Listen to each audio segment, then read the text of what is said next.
So hello everybody.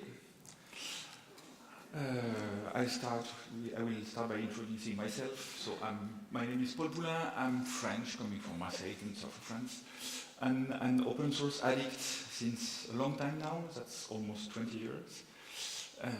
And I'm involved in Koha since very early 2002. I served as release manager for Koha for many versions. And I'm also now involved in Coral steering committee. Coral is an ELAG, maybe you have heard of it. I think you all have heard of Koha. And I founded Bibliware, an open source company dedicated to open source for libraries more than 10 years ago. And our goal is to help libraries deploying open source software. So it means migrating, training, tuning the software, developing new features, hosting the data for you if you need it, and we choose some software and we are involved in them. So, Koha, Omeka, Coral, Boki, Piwik, and that's it. Just some facts, some numbers. Bibliware is 17 persons now. We have 1 million euros income every year. And we made more than 200 data migration for 600 or something like that, different libraries. Most of them being around Koha, but some of them also being for Omeka and Coral. So here my presentation will be to talk about data migration from the other side of the data migration. Okay, because I'm not you are the librarians, I'm a provider of kind of vendor, even if we don't sell anything except services. So I will give you some feedback about how we think and how we try to migrate your data every day or every week, and maybe give another point of view of different problems we can meet and different things you should say to us before or during the data migration process. I will highlight two things, some things that you should put on your tenders, on your RFP, and that we sometimes see and sometimes we don't see them, and it's a source of many problems when it's not written. And in my opinion, I will also highlight how the work should be split between you and the library and the vendor. So, you want to exit. The problem here is that you must exit with your data. And your data, here I hesitated between representing your data by something very heavy and very hard to move with, and with something like gold or diamond, because in fact I think your data is your biggest treasure. Okay? So, that's something very important, very, very, according to me, you must take care of migrating your data. Because if you forget something during the process, then you may lose many very, very useful information, and you may be unhappy at the end of a migration. What can be migrated? I try to write a list of all the things that you may want to migrate from one system to another one. It's mainly focused on ILS, but in fact not only on ILS. You may want to migrate your bibliographic records. In the case of digital library, it's not really a MARC record, but it's a description or a metadata of your digital information. You will want to migrate, of course, your items. You will want to migrate your authorities, your patrons, your issues. Sometimes some libraries want to migrate just their current issues, and sometimes they also want to migrate their history of issues. You may want to migrate also your holds, your reservations. Most of the time, when it's wanted, libraries want to migrate their current holds, and sometimes They also want to migrate the history of of reservations. Sometimes libraries also want to migrate their vendor list and their orders, either history or current orders. And at the end, you may want to migrate your serials information. The printed serials information is something that is very, very hard to migrate because there is no standard defined around it, and the way each ILS is dealing with this information is different. So sometimes we can be successful in migrating those informations, but many times, often it's quite impossible. And you may also want to migrate your electronic resources informations, like your electronic subscriptions, the packages, the titles, and the acquisition related to electronic resources. And that's also something that can be done because there are some standards here, but it's quite hard. In fact, in this slide, I put from the most common to the less common thing we see. All libraries want to migrate their bibliographic data. Most of them want to migrate authorities, patrons, issues, and only a few of you want to migrate your holds, your vendors, and your serials information.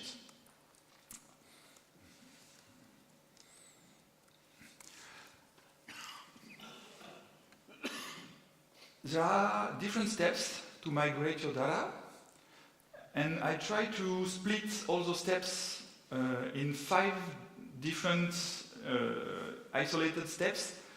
The first one being extracting your data from your previous system. The second one being specifying how you want to migrate.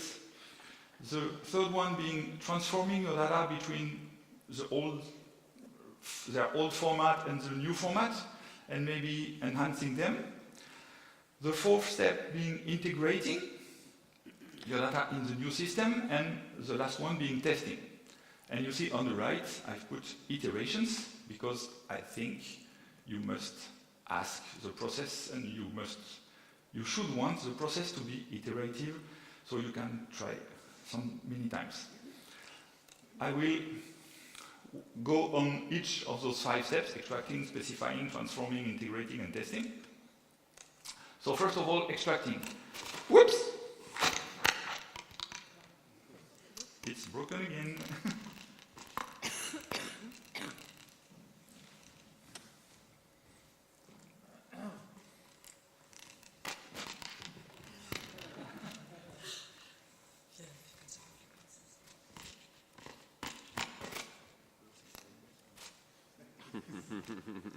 Okay?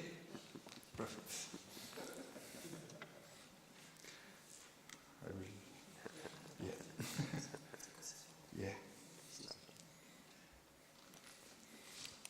Oh, okay. I said it already, but extracting your data is retrieving your most important value in the library.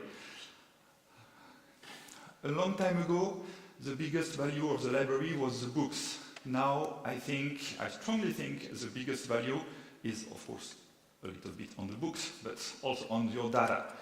And as you have more and more electronic resources and less printed books, the data and the value of your library is more and more in your data. So extracting them is a very, very important first step, because if you can't extract everything and everything that is in your current data, then it's usually very hard to create data from nothing. So the first thing of extracting your information, the data from your current database, is a very, very important one. It's supposed to be an easy step, but it's not always an easy step. It depends on how open, how familiar you are with your previous software, on the API you have available, on the relations with your current vendor. It depends on many things.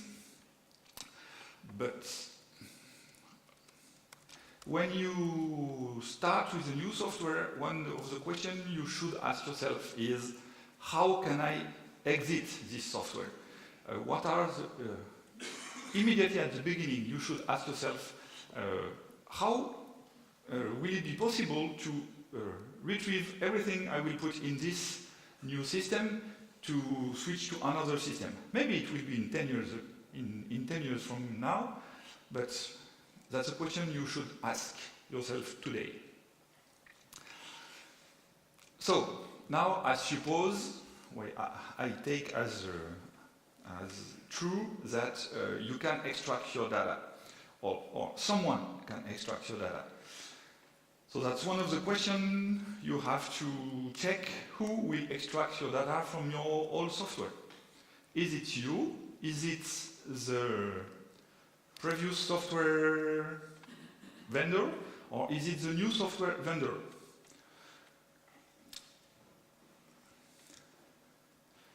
There is no good option here. There is no good way to do it. The question mostly being to know who will do it. As I said, the process will be iterative. If it is you, or if it is your new ILS, your new system, your new software vendor, then you can ask it. You can do it as many times as you want.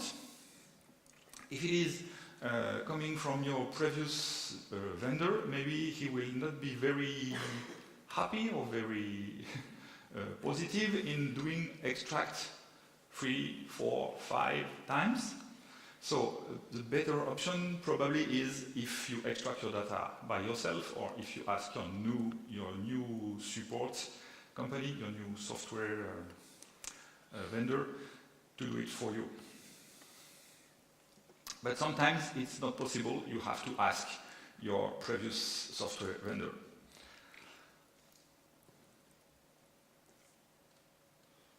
The second thing is, in which format will you be able to export the data? You librarians, you are quite lucky, in fact, because you have some well-defined standards that are well adopted by most libraries. The first of them being the ISO 27009, the MARC formats, and all ILSs now speak ISO 27009. I don't know anyone not being able to export in this format. Another one being the KBART standard for electronic resources. Another one that is rising is being the ONIX-PL standard. You also have Z3950. Well, so you have a lot of standards at hand that helps exporting data. But some data have no standards, like patrons, current issues, current holds, acquisitions, vendors, etc. So usually for those, you will get data in XML or in CSV, and in both cases, an XML and a CSV file is pretty useless if you don't have the explanation of what means each field. If you get an XML file for your patrons, for example, you need the schema description to understand what the different fields mean. When you face a name and a first name, you will understand by yourself it is a name and a first name.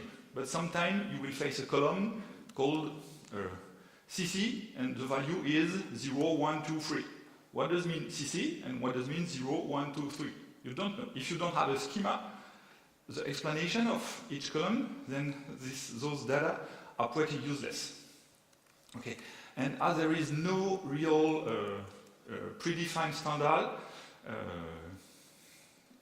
if you don't have the vocabulary or for CSV or the schema for XML, you may face some trouble, and you may have to go to the previous software and check and try to understand what the 0, 1, 2 means. And sometimes you will be right, sometimes you will be wrong. and that will be an uneasy and not very nice work to do. Another very important point regarding extracting is the encoding of the data. What is the encoding of your exported files? Hopefully you can export in Unicode. If you can't, then your new vendor will probably switch to Unicode for you. But sometimes we also face the fact that there is a mix of data, because there is a very old data that was in ISO 5001 and the new one that is in Unicode. And you have to know it, otherwise migrating in the new system will result in some mess, probably. The step after is specifying how to migrate. So once you have your data exported, you must describe all the things you want to do during the process of migrating the data.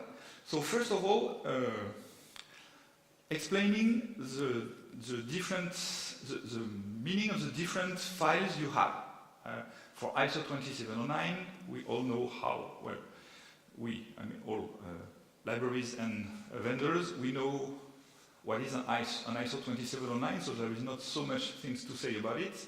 But for all other files, CSV or XML, it's very important to explain each column and the meaning and the codes, if there are codes, etc., etc.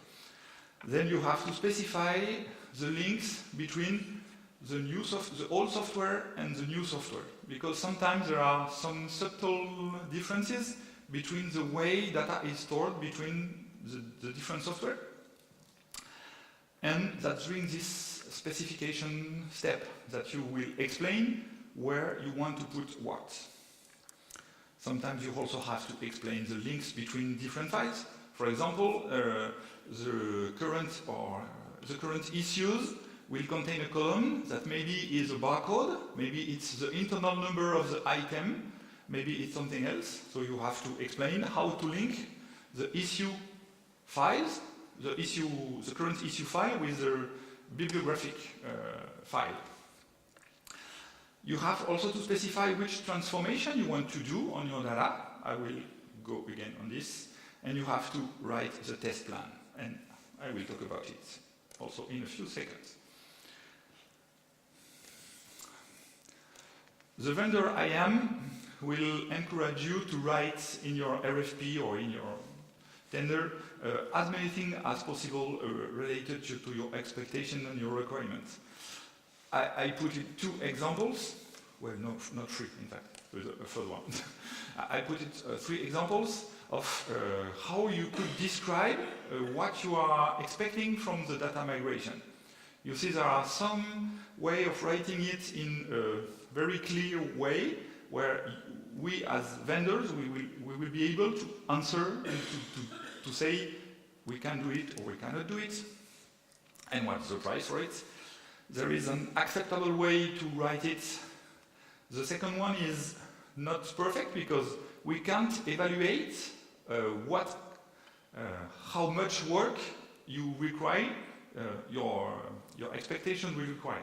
We can't know how many days of work we will have to dedicate to migrating and transforming the data. And the wrong way of explaining what you want is just saying everything must be migrated, and believe me, we sometimes see tenders where it's written everything must be migrated. But everything means it's really too wide and too unclear. Back to specification. Who writes specification? The best option is to write together the vendor and the library, because you know your data better and we know the new system better. Okay? So you know the past and we know the future, and if we speak together, then we will be able to get the best of your data and the new system. An acceptable way of specifying is to let you specify what you want, and a wrong one is to have the vendor saying, I will specify for you, because we don't know your data. The next step is transforming. Sometimes there is no need to transform your data, but it's very uncommon. Usually there is some transformation to do. First of them are the transformation required by the new ILS. So for example, for the, items, I don't remember, maybe a very few number of migration we made. We had no transformation to do, but in almost all of them, we had to do some transformation on items because, for example, the location organization is different in the old system and in the new one. The hold and issue status is different, is managed differently in the old system and in the new system. So usually we have something to write and to transform in regarding items. Who does those transformations? Here, there is one good answer and one wrong answer. It should be your vendor, because he knows the new system much better than you. So if you have specified with him transformation you are expecting, then that's his job to do the transformation from the old system to the new system. Sometimes you have also most important transformation to do regarding cleaning old and irrelevant data because you have very old records that are not useful now, so you want to discard them during the migration process. Sometimes you also want to merge or deduplicate some data because you have 2 or 3 or 4 libraries merging into one new system and you want to deduplicate between those different files. All of those things must be written in your RFP. Otherwise, we cannot imagine you need it and we won't plan to do it, and once the contract will be awarded, we will say, hey, but you didn't ask for it. So we haven't planned to do it. So we can take all your libraries data and we just add all of them, no deduplication, and that's it. And we'll be unhappy because you will create duplicate entries and you will probably not be very happy with it. The last transformation is one dedicated to enriching your data, something like so merging, for example, deduplicating, for example, and also retrieving linked data from an external source, like, of course, Wikipedia or BNF in France or Library of Congress. You can already retrieve some interesting information. So this transformation step is one that can be used both for cleaning and for improving your data. Here I have put some tools from probably the oldest to the newest. One of them being Mark Edit, probably you've heard of it. I have added at the end of my presentation all URLs for those tools. Mark Transform and Mark Loaders are there. That's 2 Perl libraries to work with it. Your spreadsheet, because with Excel or OpenOffice you can easily open a CSV file and work and clean it. And OpenRefine is also a tool where you can use to refine your data. And at the end, Kathmandu, this great project, can help you transforming your data. One thing that is very, very important is the idea of having a repeatable process. You want to have a repeatable process because the integration usually is made by your vendor.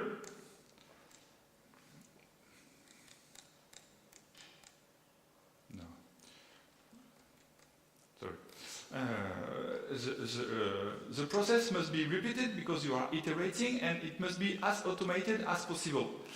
If the process is fully automated, then it's a guarantee for you that each time you repeat the process, there will be no human failure.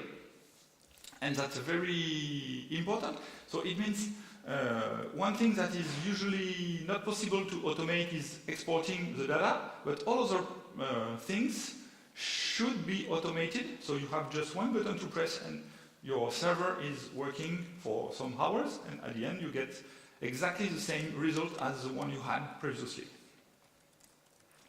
Once you have migrated your data for the first time, you are doing the first iteration, you must do testing.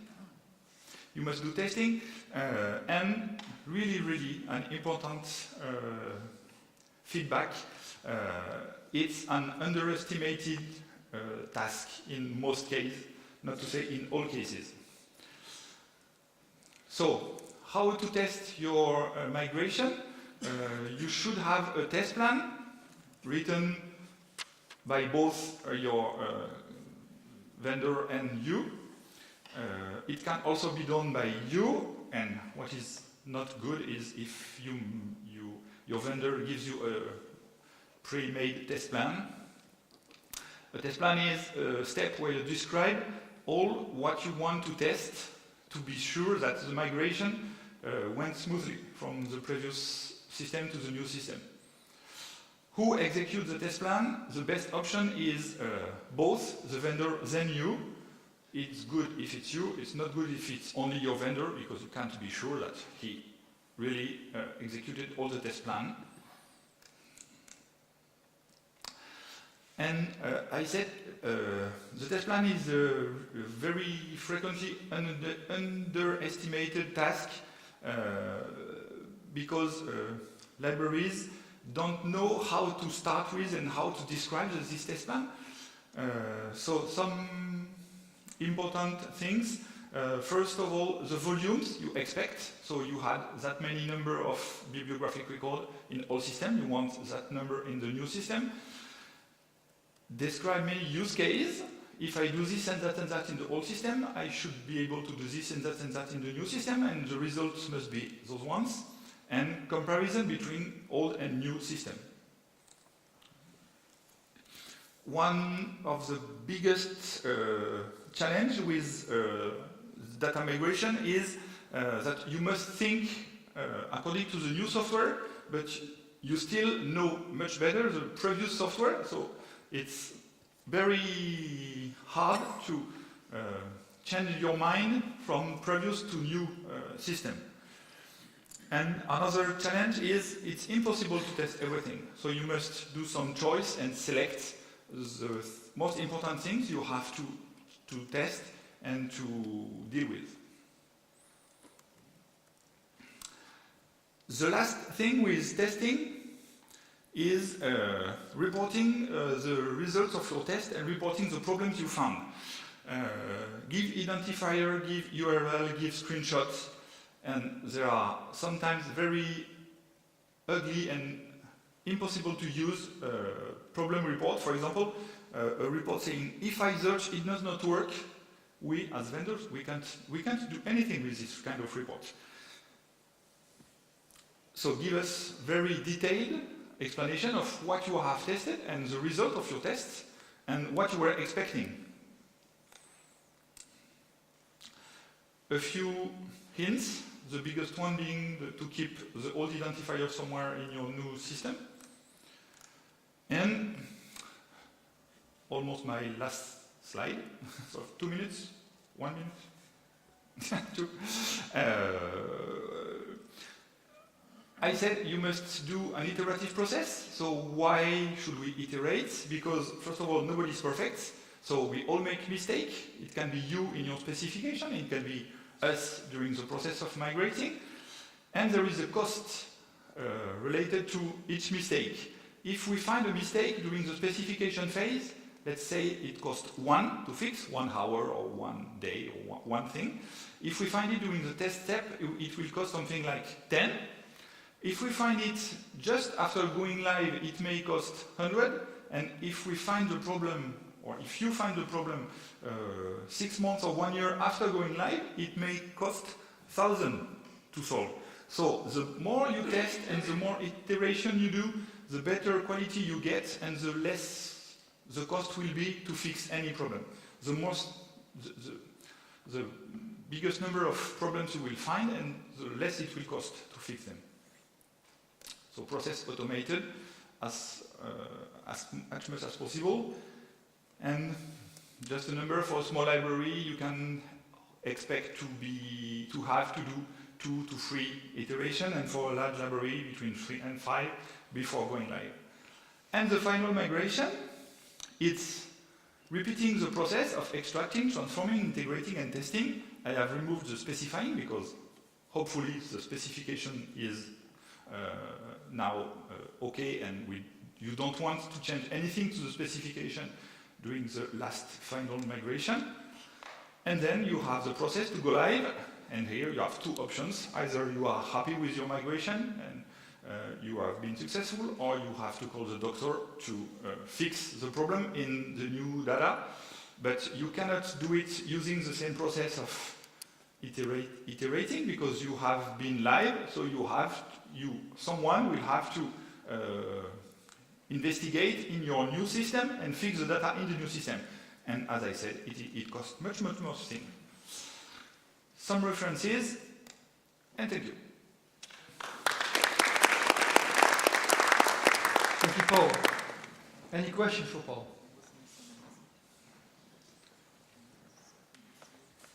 If not, I have one question. You named a lot of pitfalls, but if you can name one that goes wrong most often, what would that be? What goes wrong most often?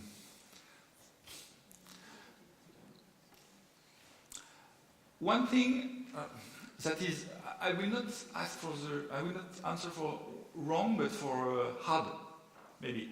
One thing that is very commonly hard is to migrate bibliographic and data and authorities and link them and manage those the link between bibliographic records and authorities.